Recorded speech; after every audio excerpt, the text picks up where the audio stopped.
They lose to Miami. Everybody else first off, we're matter than how dare you? Recording in progress. In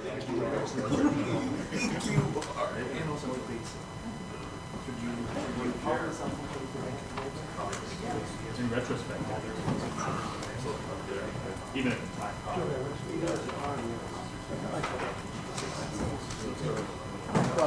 Hey, you're 6 wins, followed by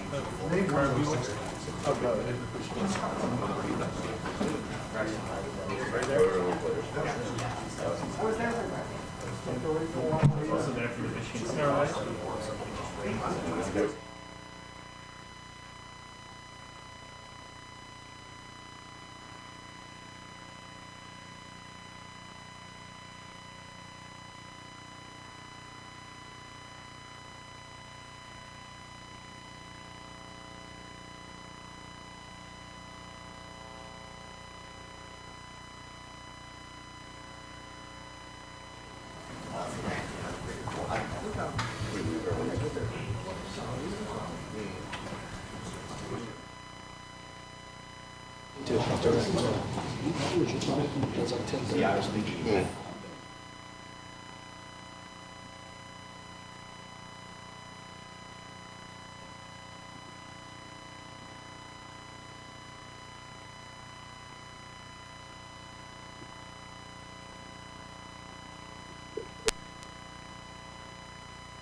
Going in towards the grill.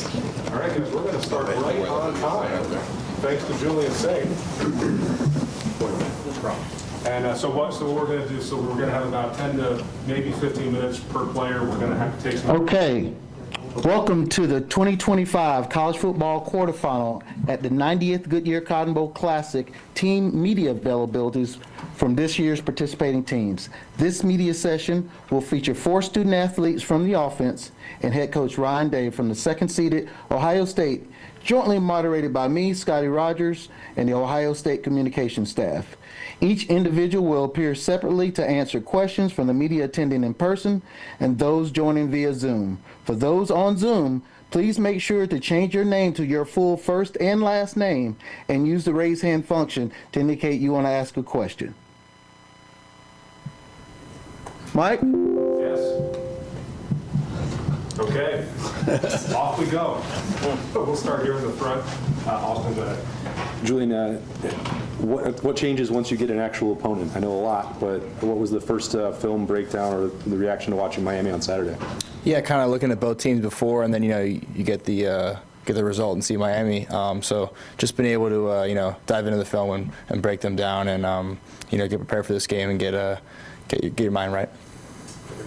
Seeing what their defense did against Texas A&M in that game in that hostile place, just what jumps out and what caught your attention when you look at their defense?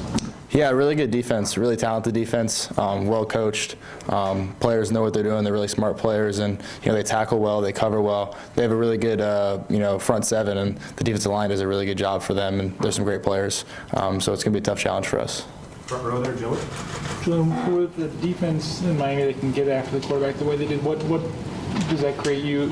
What does that do for you and sort of what you need to do in that sort of matchup? Yeah, just as a quarterback, have to be extremely quick in your decision making, and you can't be holding on the ball forever, and putting our offensive line in stress.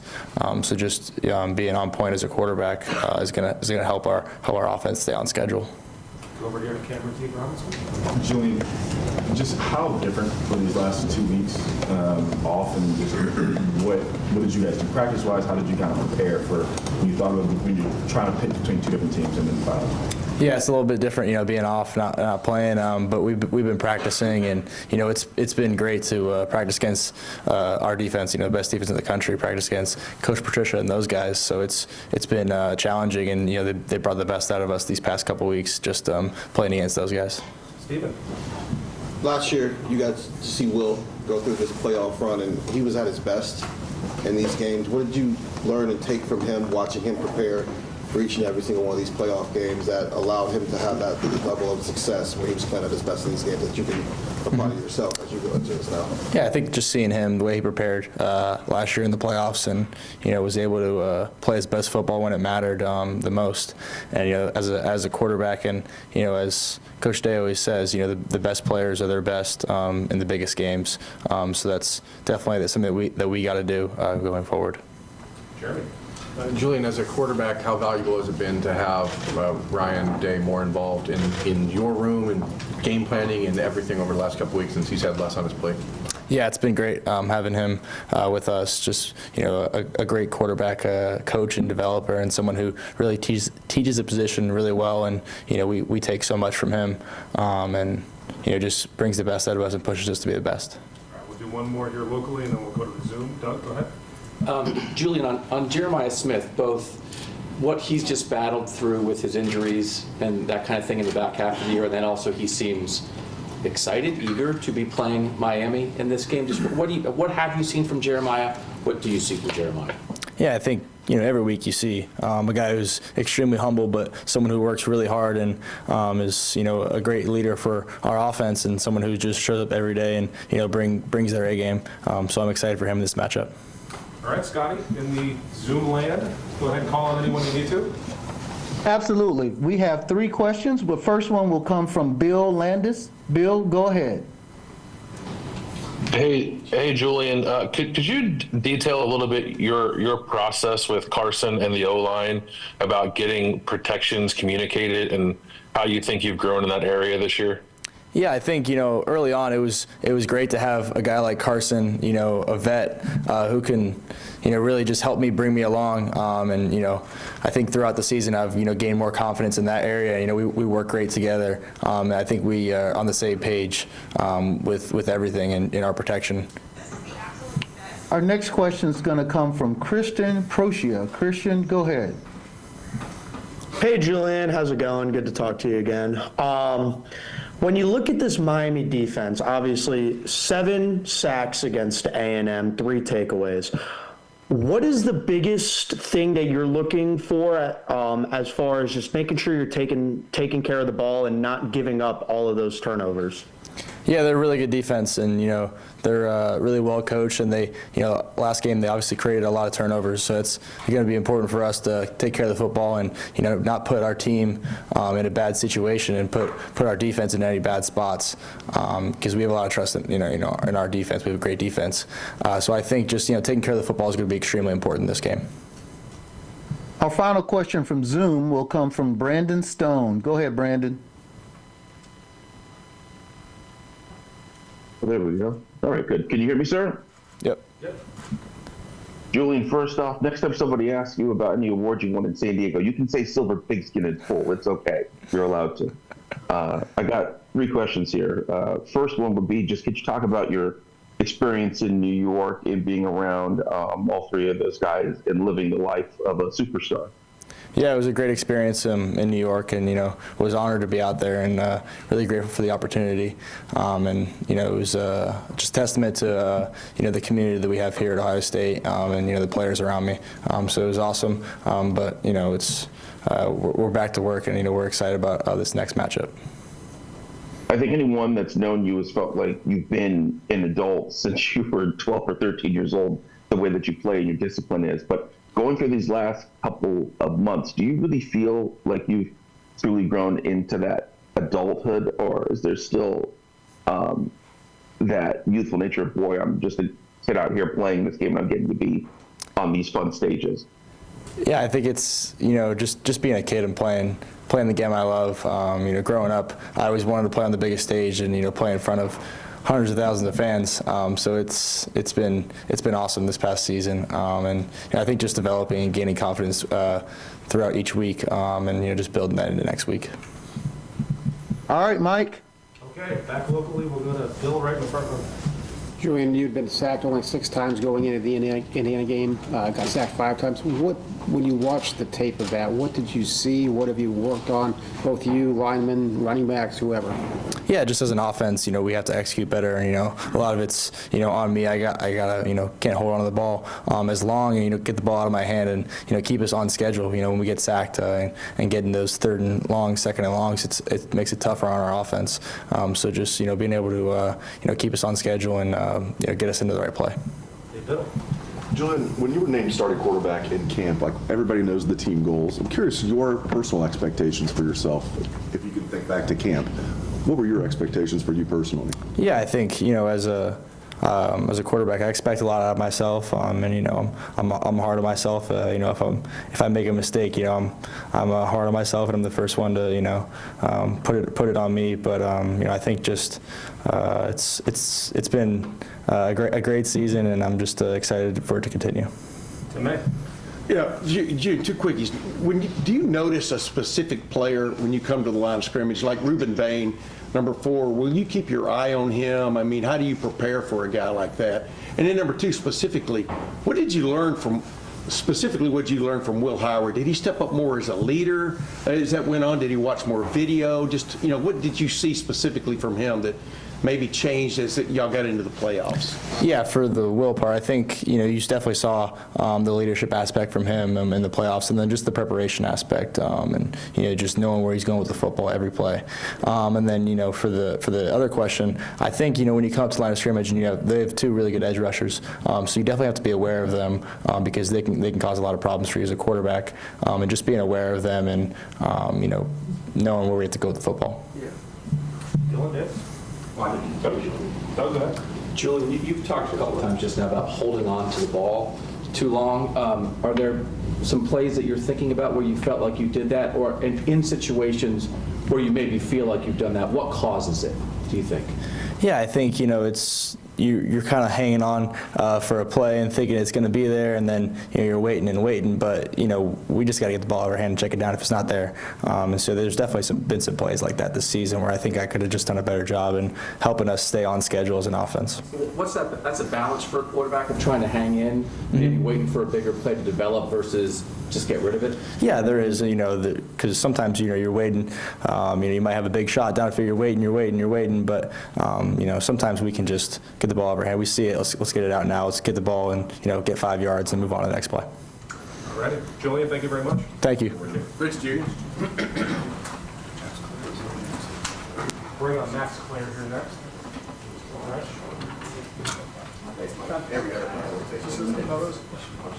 Should ask him if he takes the second I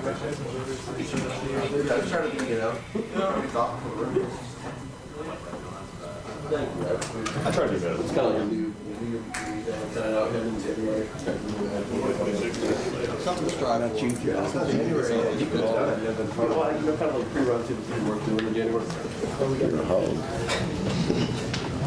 All right, Scott, are you ready? Yes, sir. Okay. All right, guys, we got Max Klare here. Looking around the room for hands. Good. We'll start with Tim Mayer. Thanks. Max, what's your excitement level, I guess, for one of another term, going into a game like this, the start of the playoffs? You're thinking you got to get ready for 1, but you might have to play 3. You understand what I'm saying? I mean, yeah, no doubt. Is this like you got to put everything into this one? Go ahead. Yeah, I'm super excited. Obviously, it's a new experience for me coming from Purdue. So, being on a team like this and being able to have this opportunity in front of us, it's really exciting for me. What's your impressions after seeing the way they played against Texas A&M defensively, and how big of a challenge is this? Is this maybe the toughest defense you guys will face today? Yeah, I think it's a big challenge. Obviously, they're really talented. They play really hard, and they do a lot of things really well. So offensively, we're going to have to be on point and put together a great plan and trust that plan and go out there and execute. Welcome in back, Dan Hope. Max, you mentioned the difference, coming from Purdue. When you transferred here, were these the kind of games that you were thinking about playing in? Yeah, definitely. I mean, this is what college football is all about, and to be able to go out there with this team and do that, it's extremely exciting and something I've always wanted to do, and kind of a childhood dream. So, definitely. Stefan? When you got here, I guess, the season-long approach that Coach Jay's talked a lot about preparing to play 16, 17 potential games in the season. How much does that kind of become more of an emphasis now, knowing that yes, there's one game at hand, but there's also kind of a run here that you guys are trying to put together? Yeah, I mean, right now it's just one game. That's all we got. You know what I mean? And it's a one-game season, and we got to attack this week. Every day, attack it like that, and go out there and approach it as a one-game season and win that game. So one game at a time. Right behind us, Spencer. Max, when you came here, you talked about wanting to become a more complete tight end. You talked about the blocking and everything. When you see, you're not an offensive tackle, but when you see the matchups of Ruben Bain and those guys on the defensive line, do you kind of get excited to be able to kind of help out and go against those defensive ends like the offensive linemen do? Yeah, definitely. Anything I can do to help the team succeed, whether it's block at the end or block on the perimeter or catch a ball. I mean, I'm excited about anything, and I'm excited to go out there and compete at the highest level. Max, just the way Julian handles himself, especially just being a young guy, even if he's a fifth-year senior, he seems to handle himself really well. But just what stands out about his demeanor, so to speak? Yeah, I think it's just the consistency that he brings on a daily basis, whether that's in practice or the games. I mean, he's just a consistent person all the way through, and that's something that you really want in a quarterback, and that's what we got in Julian. So it's very exciting to have a guy like that and someone everyone can lean on, when times get tough. Patrick Murphy. You guys obviously have had this time off since the Big Ten Championship game. Miami played this weekend. How do you keep that edge that you guys had going week by week by week with this long layoff so far and then going forward? Yeah, I think that's something the coaches have put a big emphasis on, and that's just the way we practice every day. I mean, going out there and competing against each other, best on best, and attacking every day, and keeping that edge, and so we can be ready to go come next Wednesday. Right next door, Tony. I think this was an angry team after the Big Ten Championship game. Is this still an angry team? Yeah, definitely. I mean, we have a lot to prove. We have a chip on our shoulder now. And I think the guys are excited to go write a story after what happened a couple weeks ago. All right, we'll go to Scotty Rogers with anyone on Zoom. Yes, we have one question on Zoom, and that will come from Joe Reedy. Go ahead, Joe. Thanks, Scotty. Max, just in terms of Julian's game from what you've seen this season, I know you talked about his demeanor earlier. What's the biggest areas of improvement or progression that you've seen during the year? Yeah, I mean, I think it's just, how comfortable he is back there. Obviously, he was new to the position early on, but he was still super comfortable. But I think he's just gotten even more comfortable throughout the season. And, it shows through what he does on a week-to-week basis. We have one more question from Zoom, and it will come from Dan Toratora. Go ahead, Dan.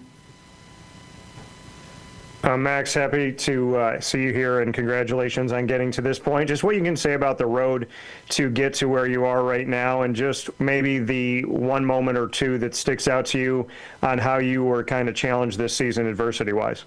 Yeah, I think it's been a long road. Obviously, through the recruiting process and everything like that, I've been challenged here a lot, whether that's preseason or even during the season. So, those challenges have definitely built me up into a better player, and it's something that I'm really appreciative of. Mike, back to you. Great. Dave. Yeah, Max, earlier this year you had a game against Purdue that probably emotionally meant a little bit more to you. I think you could make a similar case, Jeremiah. It's not apples to apples, but this is one that might geographically mean more to him. I'm curious your thoughts on you guys kind of banding around him this week in a matchup that matters. Yeah, I think that's huge. Obviously, going back home. I mean, a lot of our guys are going back home.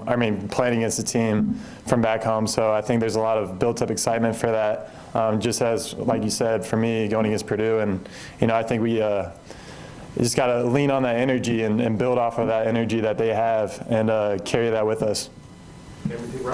Max, you said you guys have a chip on your shoulder. You talk to guys around the team all year. They've said that all year. Obviously, you lose in the end, you feel like you have more to prove. But How has that message changed? How has that feeling changed amongst the team in the last couple weeks? Yeah, I think, guys are as hungry as ever and, excited to go out there and rewrite the story and, create our own story this year. And, I think that chip is something that's continues to grow, practice in, practice out, so definitely. Earlier in the year, I guess maybe when you first got here, we were told maybe you had a little bit of an adjustment period to learn like the physicality of practicing every day at Ohio State. How do you think that's grown through the season? How prepared are you now for what's probably going to be a physical game for you guys in Dallas compared to where you were when you first got here? Right, no, absolutely. I think, the physicality of playing at Ohio State and the practices here will prepare you for a stretch like this that, we want to go on. And, playing against guys like Ruben Bain and those guys, it's going to be a great test and, something that we're prepared for. In the back, Joe Nugent. It's been hard to not play a game in several weeks, especially with the way the last one ended. Yeah, it's been a while. It's been kind of weird. It's felt like a half a year, I feel like. So it's definitely a little weird. It's something that I've never really experienced. So it's the first time for me. Right here in the middle, front row middle, Bill Roberts. You came here because you wanted to become a complete tight end before you would enter the NFL. That was a big goal of yours. Do you feel like you've accomplished that? And do you have any thoughts on whether you're coming back next year? Right. No, I think me personally, I think I always have a lot of room to grow in all aspects of my game. And, it's something that I still have to make a decision on, have conversations and figure that out. On the island, we go.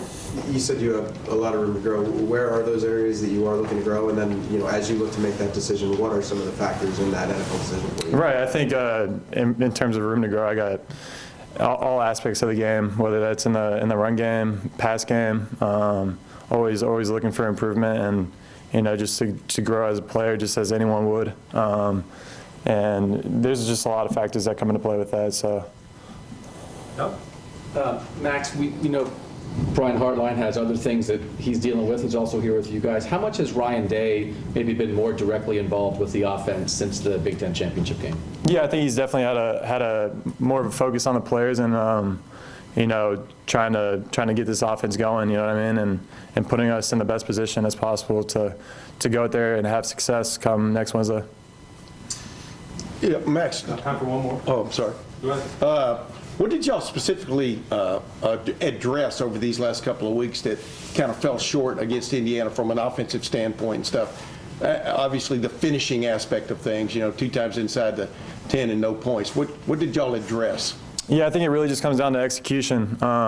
Against Indiana, we just didn't execute at the level we were supposed to, and it's something we got to focus on and make sure we're locked in on. So it really just comes down to execution at the end of the day. Max, thank you. Appreciate it, guys. Thank you.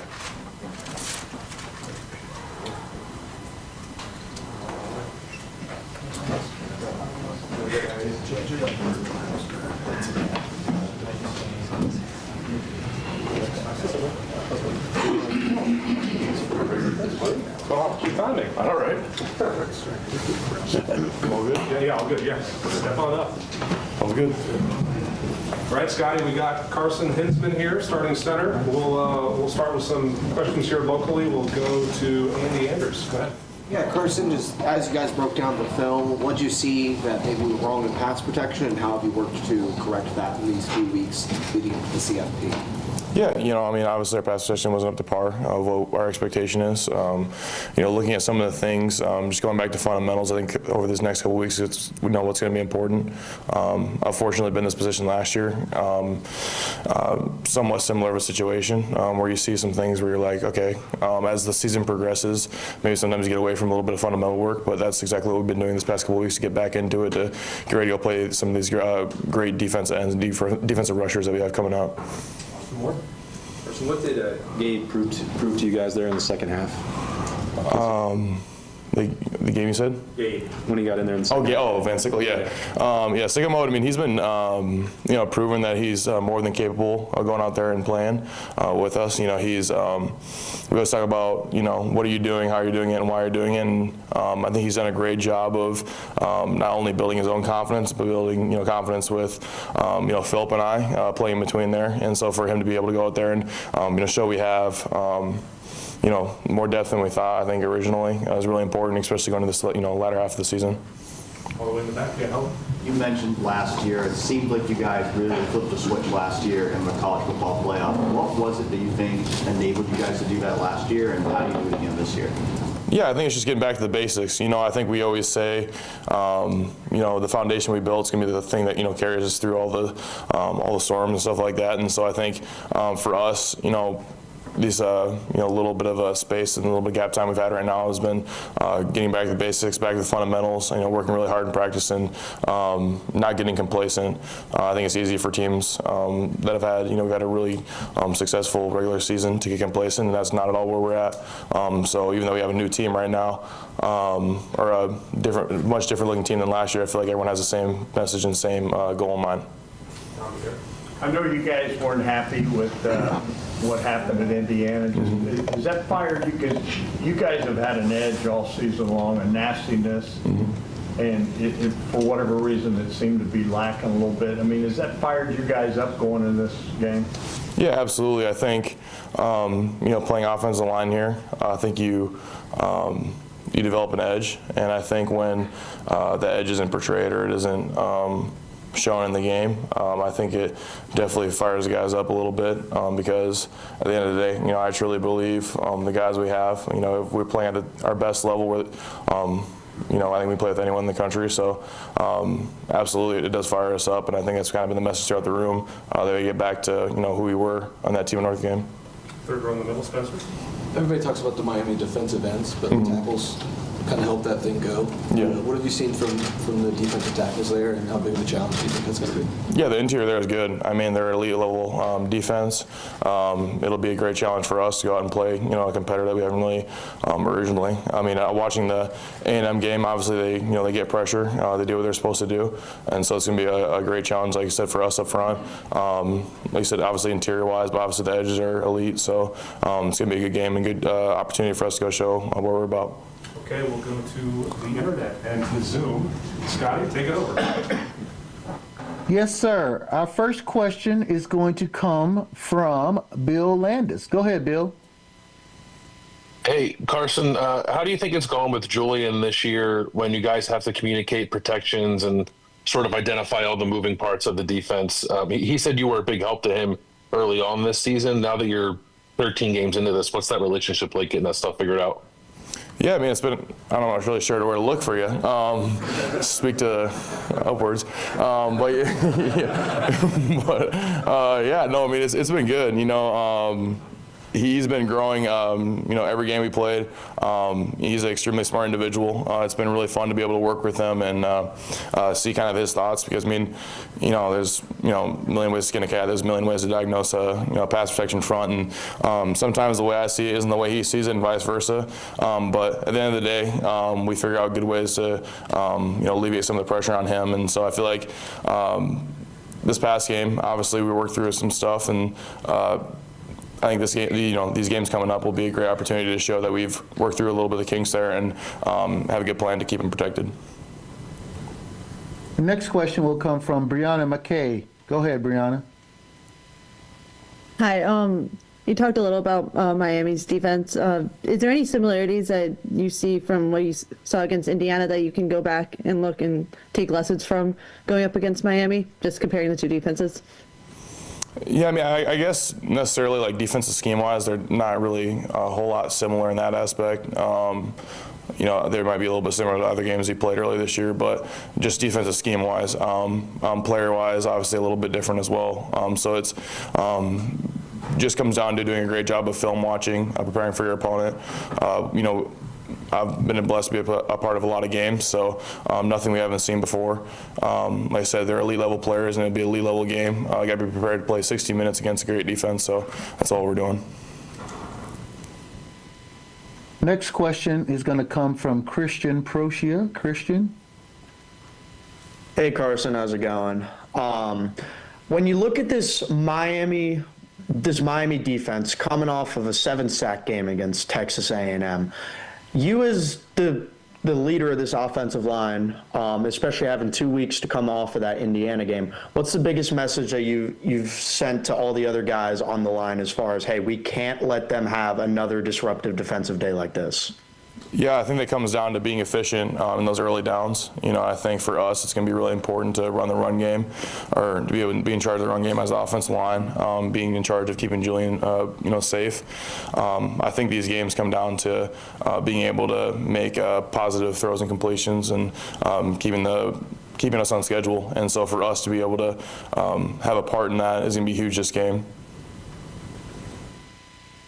Our next question is going to come from Dan Tortora. Dan, go ahead.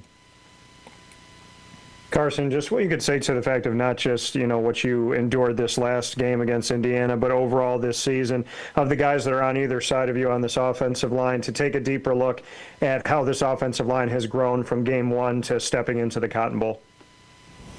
Yeah, I think experience is invaluable, and I think to see how guys have stepped up and have embraced their roles, I think has been huge. Like I just said a little bit earlier, Gabe has been doing a great job, stepping into that right guard position right now, as well as other guys that have rotated that position. Josh Padilla as well has been doing a great job, just just learning and growing.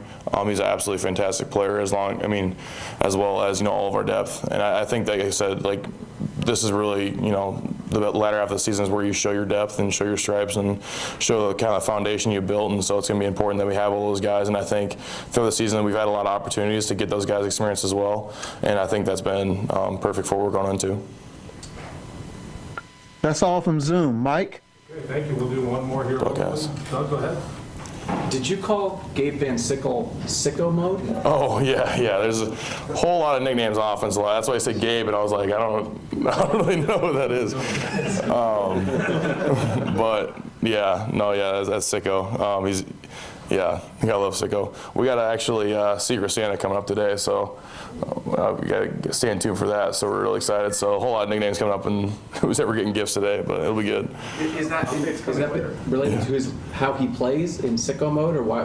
I think it's just, for some reason, it's funner to say than Gabe. I don't know. It's kind of like calling Austin Piggy and stuff like that. I don't know. We all, the brotherhood grows closer, man. You get a lot of inside jokes every now and then, but yeah, that'll be fun. What's all the other starters' nicknames?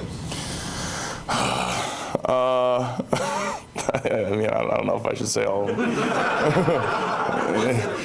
I'll say it depends who's talking to him, if it's me or the coaches, but no, I'm just kidding. Austin's Piggy. I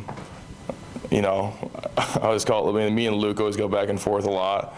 I always call him Montgomery, but whatever, we just go back and forth. I said Tag is Tigre. Gabe's sicko mode. Josh is Dilla. I don't think anyone actually knows his real name. Dilla, Padilla, Julian's Big J. Ethan, I don't think anyone knew his name was Ethan. Everyone just called him Big E for the longest time. But I don't know. Like I said, our brotherhood, really close guys. It's been fun to be part of a group that, came, together off a lot of, experience leaving and stuff like that, and been a part of kind of growth back into it, and playing these big games with them is pretty special. What's your nickname? Mine? It said depends who you ask. I don't know. We'll keep that one under wraps for now. Is the blonde here to stay? I don't know. Well, all the guys are like, when's it going to wash out? And I was like, that's actually the funny thing about bleaching your hair is it doesn't. Unfortunately. It was really cool until I woke up the next morning and I'm like, oh, I'm still blonde. So we'll see. It'll be cool when it's frosted tips, but my girlfriend's not necessarily the biggest proponent of it, so we'll see. Carson, thank you. Very good. Appreciate you guys. Sorry. Thanks, man. I know. I'm not rocking the clothes anymore. I gotta do a little bit.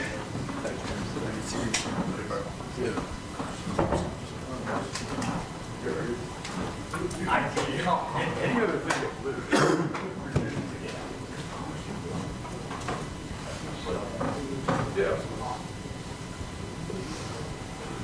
Yeah.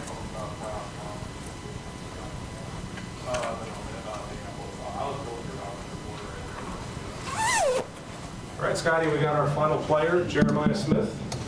Start locally here. I'll start in the front with Bill Reynolds.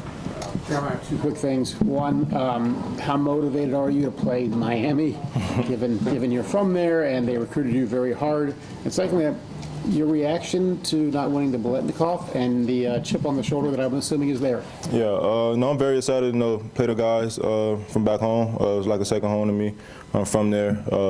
Had a good relationship with all the coaches, a lot of players on the team, a lot of people I played with in high school. Second, the Biletnikoff. I mean, just use it as motivation. Can't think too much of it. That's what they chose to win. That's what they chose to win it. Makai Lemon is a great receiver. Had a great season, so can't knock him for that. I mean, he's a great receiver. Gonna be a first-round draft pick, so I can't really complain about it. Got to just worry about what's in front of me, and that's beating Miami. I'll in the back. Yeah, help. I remember you said last year, going to the Tennessee game, that you wanted Coach Hartline to push you harder. You taking the same approach going into this year's CFP, you want to be pushed harder? Yeah, for sure. I mean, I had talks with Keenan Bailey. I know Coach Hartline will always continue to push me hard, no matter what it is. But y'all always still want to be pushing. Now it's time to crank it up a little bit because now it's time to win another 90 around here. What's the motivation like for you guys coming out of the Indiana game, and just what jumps out when you look at this Miami defense? Miami defense is pretty good defense. That front is something special. We got Ruben Bain, got two good DNs, got a good interior, got a good back end. Their linebackers are very good. And our mentality right now is just go out and just dominate everybody that's in front of us. We left a bad taste in our mouth against Indiana in the Big Ten championship. So obviously, we got to do better. Got to score in the red zone, and we got to capitalize on everything that we do from here on out. Patrick Murphy. Jeremiah, Miami obviously played a game this weekend. You guys have been off in terms of games. How do you kind of keep that edge? Last year you were the team that was playing against Oregon. How do you maintain that same edge you had all season without a game? I mean, just the way we practice, that's really the biggest thing. I mean, even Coach Day came out and said that practice towards the end of the year wasn't as intense as it was in the beginning of the year. So I feel like the way we practice over the last week and a half has been very intense. We've been flying around everywhere, having good energy. So that's really the biggest thing, just keeping that edge the way we practice. Okay. When you look at Brian Hartline, I know he's got a new role, but how has he still kind of kept himself integrated in the wide receiver room and as the offensive coordinator over the last few weeks? Yeah, Coach Hartline, he's been around, been helping us a lot in the receiving room. Very excited for him and the new role that he have there at USF, I should say. And he's still around, just still helping us. So very excited for him. Right here in the front, Austin. JJ, you mentioned talking to Keenan about that. What's been his role for the last couple of weeks? Has he been more involved with you wide receivers? Yeah, he's been involved with us over the last couple of weeks. Just helping us the game plan and stuff like that. But he's still, he's in the receiver room for sure. Jeremiah, what was the stretch for you in November like, where you're going through rehab, trying to playing hurt? Just what was that like for you? How hard was that? What was your experience like? Yeah, just a little adversity, I should say. Something I never really had to deal with. I don't really be hurt or nothing like that. Nothing really bothers me, but that was something serious that I had to deal with. After that, was it Rutgers week? I was, feeling down. I was like, I don't know if I'm gonna play against Team of North. So I was debating if I was going to play or not because it was really bad. I didn't know if I was going to be able to play. But I had to do everything for the team, and I wanted to be out there, and I did everything I could, and we got the win. So. What kind of injury were you dealing with? I was dealing with a quad strain. It's called rectus femoris, something like that, I should say. But I really supposed to been out 3 to 4 weeks, and for me to be able to pull out of it, I give all the glory to God for that one. Was there ever a time, Jeremiah, where you wondered if maybe you wouldn't be able to play the rest of this season? How concerned were you? I don't think I was very worried about not missing the whole season. I think I was more worried about missing that game. That was the biggest thing for me. I didn't want to miss that game, so I did everything I could to not miss it because I wanted to play in that game for sure. Yeah, Jeremiah, you said you're excited to play the guys back home. It's probably mutual. I mean, what kind of, attention do you expect? Do you expect anything, late hits, anything like that in your regard? Late hits, stuff like that, I'm not really worried about that because I'm probably going to be the one doing it too. I'm going to be a little chippy out there, so I'm bringing it all this week. So, yeah. We'll go to the internet and Zoom. Scotty, take it over. Yes, sir. Our first question will come from Joe Reedy. Go ahead, Joe. Hey, Jeremiah, a couple quick questions for you. How do you keep your emotions in balance just over the next couple weeks? Because you're facing a lot of guys that you used to go against in high school and everything, and just also, too, going back to the Cotton Bowl. Yeah, I know I got to keep my emotions. A lot of guys on this Miami team I played with or played against in high school. So I know I got to keep my emotions very high because there's going to be a little cheapness out there. So I know Coach Dave, Coach Harline, everybody going to tell me, just keep my emotions in check and, just don't get a 15-yard penalty. And then just in South Florida and everything, is there still animosity with Ohio State based on that 2002 national championship game? Oh, yeah, for sure. I mean, you see it all over the internet, all over Twitter. They still talking about that, just, 20 years later, but they still worry about it. But we got something for them come New Year's Eve.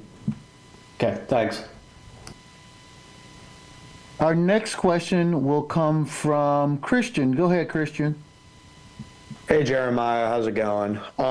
Being able to play against, I know you guys are obviously on opposite sidelines, but this is your first time matching up against JoJo in college. How nice is that to be able to see the dude who you won numerous state championships with, and you guys just dominated the South Florida high school scene? Yeah, it's truly special. It's something me and JoJo talked about since we was the age of 11 years old. And for us to be on this stage right now, going against each other in the Cotton Bowl, something that we dreamed of. I can't wait to see him after the game and say what's up, take a couple pictures with him, see his family and stuff like that. So I'm very excited for me and JoJo. Next question will come from Brianna McKay. Go ahead. Hi, Jeremiah. You mentioned that you were worried that you might not be able to play the Michigan game. Did you go into that game feeling 100%, and do you feel like you're at 100% even now? Going into that game, no, I was not 100%. I'm going to be completely honest with you. Still was kind of banged up a little bit, but right now, yes, I'm back healthy, fully healthy, so should be good to go.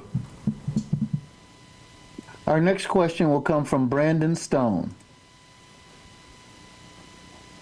Hello there, Jay. Hope you're doing well this week in your holiday season. I'm wondering about Keontae Scott, if you've watched any video of him, if you've noticed him this year as a corner, and your thoughts on going against him and his success. Corner, I think he plays nickel, to be honest. But he's a very good football player. Flies to the ball, make plays, could cover very well. Very good fit in the run game. So he's a very good football player, I should say. Excellent. That's it. Thank you. No problem. Next question will come from Bill Landis. Go ahead, Bill. Jeremiah, when you said you weren't 100% there toward the end of the regular season, in what ways did you feel limited? And I guess, what do you think people will see from you now that you feel like you're back to 100%? Yeah, I think the thing is people will see me as a healthy Jeremiah Smith, what they seen beginning of the year. It was a little bit of adversity. Can't think too much of it. It's in my past now, so I'm just focused on Miami. Our next question will come from Dan Toro.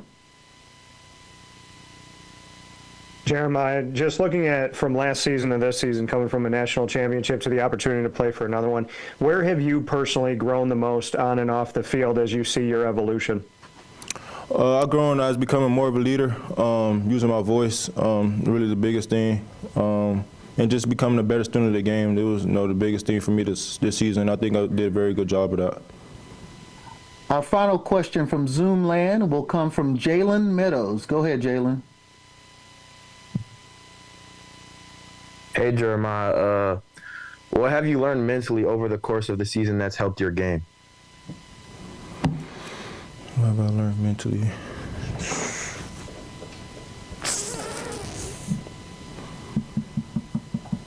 That's a good question. I'll just let the game come to you. That's really what I would say. Don't be trying to force stuff. I think that's something that I did in the beginning of the year, like the first 5 to 6 games. Just rushing and just want the ball and stuff like that. Just rushing stuff, like forcing stuff that ain't there, and just getting mad about stuff I can't control. That's one thing I found myself getting mad about in the first couple of games.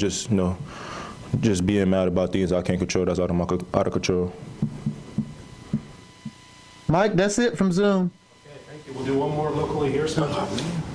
Jeremiah, knowing that in all honesty, you probably only have 3 games maximum left with Carnell. What has Carnell meant to you in the wide receiver room as teaching you the ways of college football last year, and how excited are you just to get these final few opportunities with him? Yeah, Carnell meant a lot to me.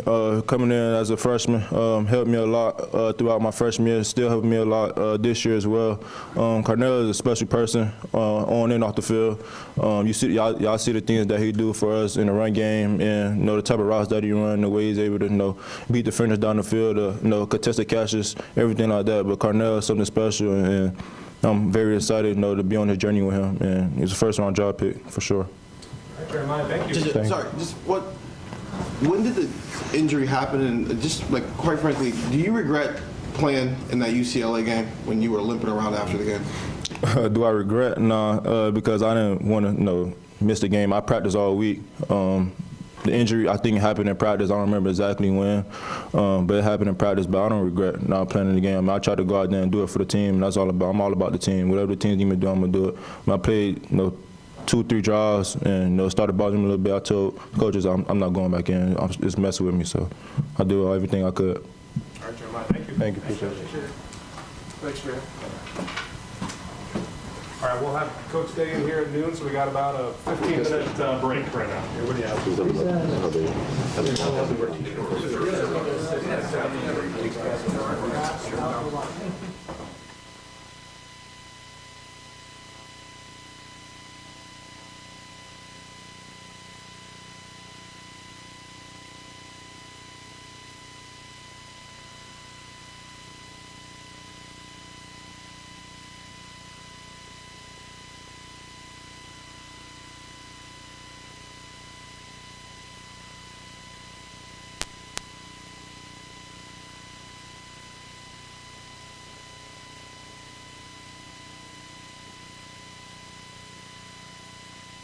Before we have Coach Day come on, just a couple of housekeeping items.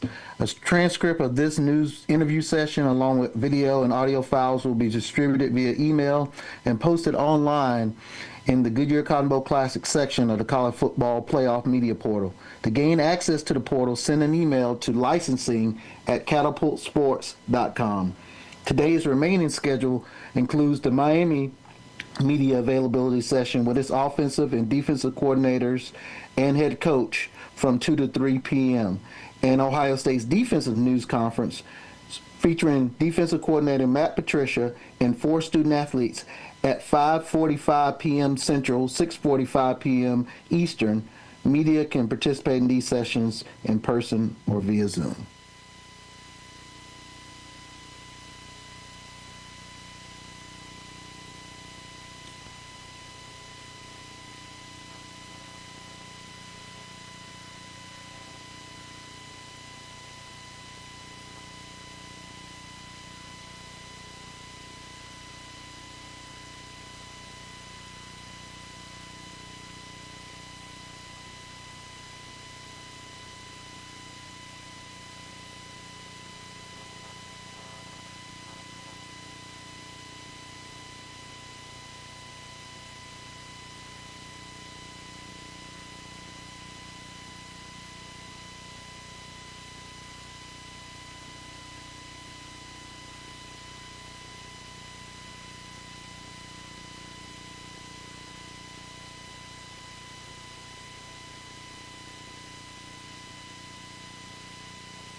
Nothing in the lobby yet. No, nothing. No.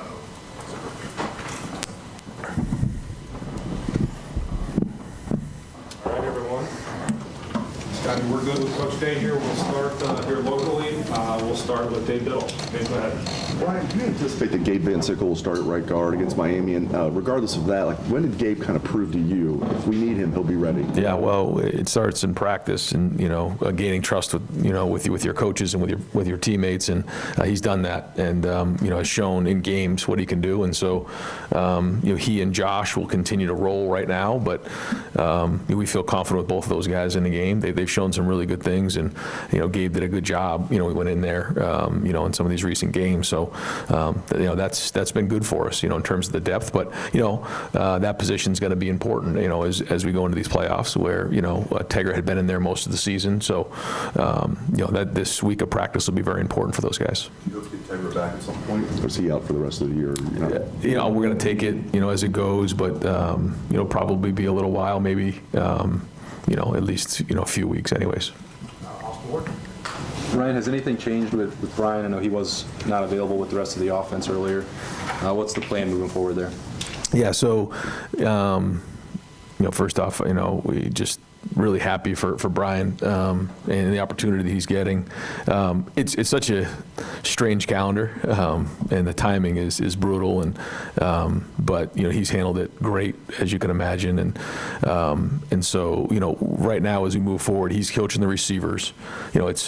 It's a lot on his plate. It's a lot to manage. So we're kind of taking it day to day right now, just in terms of as we move forward, going into the game. It'll be a group effort. Keenan will be very much involved. Everybody will be involved with the play calling. Ultimately, it'll be my decision, what calls go into the game. And in this game, kind of wanted to take that off of Brian's plate as we head into the playoffs because he's got so much going on with what he's trying to do. But he's working hard towards it, and we're just going to keep evaluating it every day to see what's best for the group. You had tried to work away from that, give that up. And this was obviously not the ideal scenario for you. You've done it before, though. You have any reluctance to do it? No, not at all. I do think, sometimes the best setting is, when you're up in the box and you have everything organized, as opposed to being down on the field. But, done it before. And we have a great group of guys here, between Keenan and Billy and Tyler, Locke. This is a great group of guys and everybody else that's part of it. So, we're going to work hard putting this game plan together. Today's a big practice for us as we move forward. And, it's our job to put the guys in the best position to be successful. So, as you know, a big part of it is the organization and making sure the game plan's right and what we're doing. And then, the play calling will organize and make sure it's efficient. All right, next door to Nick. Yeah, does it help that, and by the way, is it like getting back on a bike, becoming a play caller again? I mean, That's not my real question. Yeah, I mean, I'm involved with most of what goes on anyway, so we'll be good. We have good guys, and it'll be a group effort. But no, it's, I think, players would tell you that, we're all involved with it anyways. So a lot of the decisions have been made before it even happens, and I think that's part of play calling is making sure you're organized so that, when you get into situations, we already know what the call is. And when you're at your best, the players already know what the call is before it even happens. So, we'll make sure we're organized and make sure, again, like it's, really, really efficient. Is it benefit that your players and everybody got to see Miami on Saturday? I mean, over the weekend, whatever day that was, and have an idea of sort of what's coming to Malachi Tony or Reuben Bain, et cetera? Well, I think leading up to it, we knew that both teams were very good. We knew it was going to be a battle, and that's exactly what it was. I know that, the wind played into it, so there was a lot of things in the game, that led to the way it played out. But, this is a really talented team. I mean, really talented. They got players all over the field. And so I think our guys knew that. I think they knew that both teams playing were good teams. But once you get done with the game, you finally know who you're playing. So that, you kind of get, focused and targeted, and there's a lot of carryover. Some of the guys on our team know other guys, the guys on their team, and grew up around them. So they're excited. There was just an energy yesterday in the building as we got to work, and so these guys are excited to get back in here today for practice. Coach, knowing how disappointed you were and the guys were coming out of the Indiana game, what do you see when you look in your guys' eyes, and do you see an edge? Well, when you have, this layoff in between the regular season and the first game, you have to identify a lot of different things. First off, coming off the season, you have your self-scout, you have different things you want to look at, but then also, like you said, keeping your edge. And you have to sit on that loss for a while, and that's not fun, but it does wake us up early in the morning and keep us here late at night and making sure that we're doing everything we can because the issues are always there, and against good opponents, they get brought to the forefront. So those are the things we have to get fixed and addressed, and there's been really good practices here, spirited practices, and these guys are excited to get back on the field. Their defense got your attention. Miami's, what do you see when you see them? Really, really talented across the board, back end, front end. I mean, NFL players all over the field. So it'd be a huge challenge for our offense, which our guys are excited for.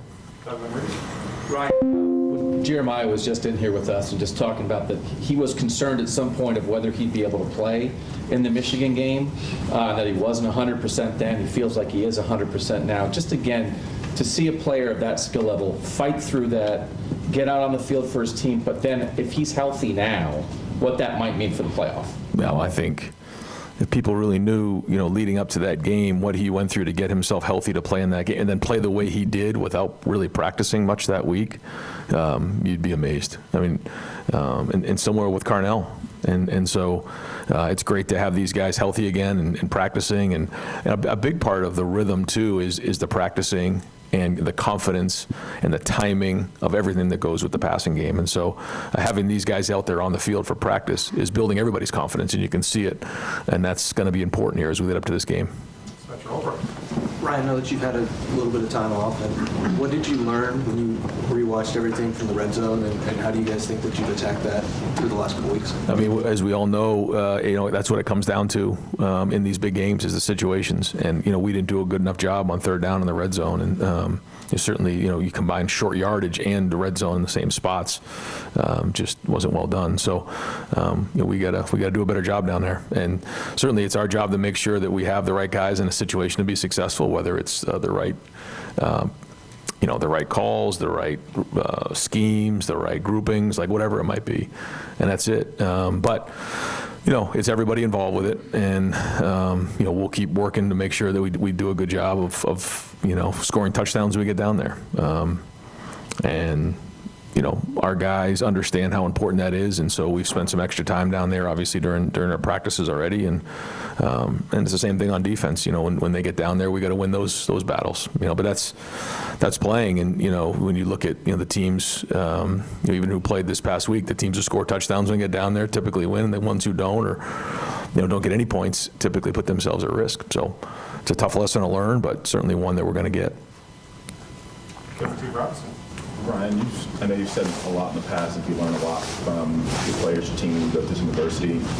I know you just haven't been back on the field for a game, but just going through what you guys have gone through the last couple weeks, what did you learn about this group, seeing them play? I don't think there's anything learned. I think everybody's just moving around, with an edge. Everybody, is pissed off. Everybody just wants to get it right and wants to, win. Nobody likes to lose. I mean, nobody. And it's a game that we felt like we shouldn't have lost, but, you got to learn from it and grow from it and move on. So, and when you sit on it for this long of a time, it doesn't sit well.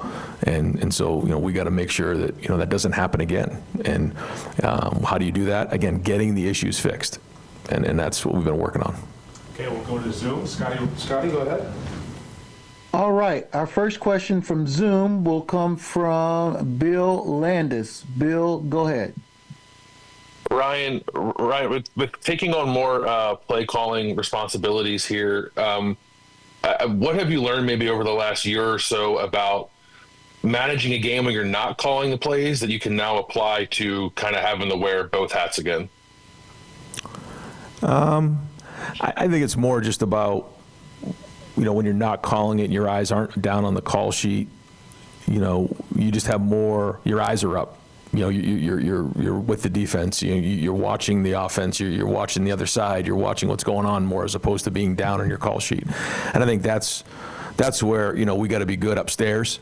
and that's where, I really need Keenan and Billy and Tyler and Hart, to be, on their stuff, so that we can move quickly. Billy will get the call into the quarterback, because to have your eyes down the whole time as a head coach to me, it's not the right fit. So, it just allows you overall to have a better handle on your team and what's going on.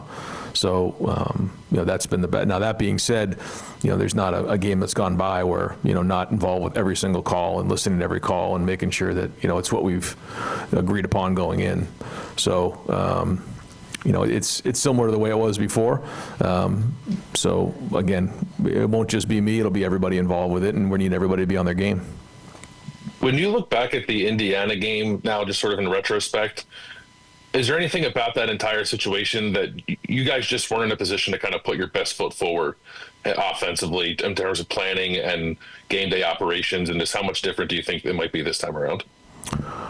Well, we're not in the business of making excuses or anything like that, and we just didn't get the job done. So we need to do a better job of that, and certainly finishing off drives, and that's it. And we didn't establish the run well enough. We took too many sacks and didn't play good situationally. So, and that's everything. That's, schematically, there was some really good things. I mean, really good things. There was some things that weren't very good. There was some really good execution, some bad execution. So you look at it. It wasn't just all one thing. It was just everything in together, and we got to be tighter than that, in order to win these games and certainly beat Miami. Our next question is going to come from Joe Reedy. Joe, go ahead. Brian, you've now been on both sides of the CFP coin, playing in the first round, but now having a first round bye. Is there any advantage with playing that first round game and instead of having that layoff, or judging that all teams with the bye last year lost? Just how do you prepare for this situation? Well, you have to put a plan together and know what you're dealing with. And that's really what it comes down to. I mean, we played in the Big Ten championship game. Other teams didn't. So, you find out what it is, and then you got to go attack it, and then put the best plan together you can to get your team ready to play in that first game. That's it. And it's everybody involved. It's Mick, it's our coaches, and we got to be on it, and we got to get these guys ready. And so there's a lot that goes with it. There's sports science involved. There's, just knowing your team. There's a lot. And there's a lot going on this time of year, as you guys know. But the number one focus has to be getting our guys game ready for this game right here. And, sometimes the hardest game is the first one. And this is going to be everything we got to go 1-0 against Miami. So, advantage, disadvantage, doesn't matter. It is what it is. And it's just about how you handle it and what your plan is. We have a really specific plan that we've talked to our staff about on how we wanted to handle this time and how we wanted to prepare and build up to this game. And so, we're in the moment now where it's now starting to get to game week, and now we got to really, turn it into that part of it. So there's been phases of this that I think our coaches have done a great job of understanding. And then, making sure that they're, bringing that to their players and how we've practiced. And so once we got our new target and we kind of got into game week, then now it gets into that part of it. So today's a big day, team meeting here at 1:30, and it's going to be a big day of practice for us. Two more from Zoom. First, Brianna McKay, go ahead. Hi, Ryan. When you were talking about Jeremiah, it sounded, you mentioned how much he had to go through. It sounded like you were talking physically. When he was talking, he talked about also how mentally difficult that was, possibly thinking he wasn't going to play against Michigan and that recovery process. What did you see him go through mentally during that time, and where is he now, especially he's going to the playoffs 100%? Yeah, mind over matter.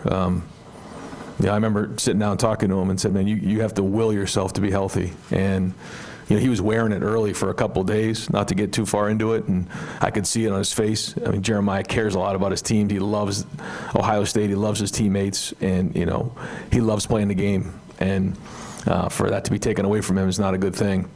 But I looked him right in the eye and I said, listen, no matter what happens, JJ, we're going to go win that game with or without you. Now we need you, and we want you in the game. And it's kind of like a weight got taken off of his shoulders, and he just willed himself though to be healthy into that game and to play in that game. And it was tremendous. He just did an amazing job, and it just goes to show you when you set your mind to something, you can get it done, and he did it. Final question will come from Christian Procia. Christian, go ahead.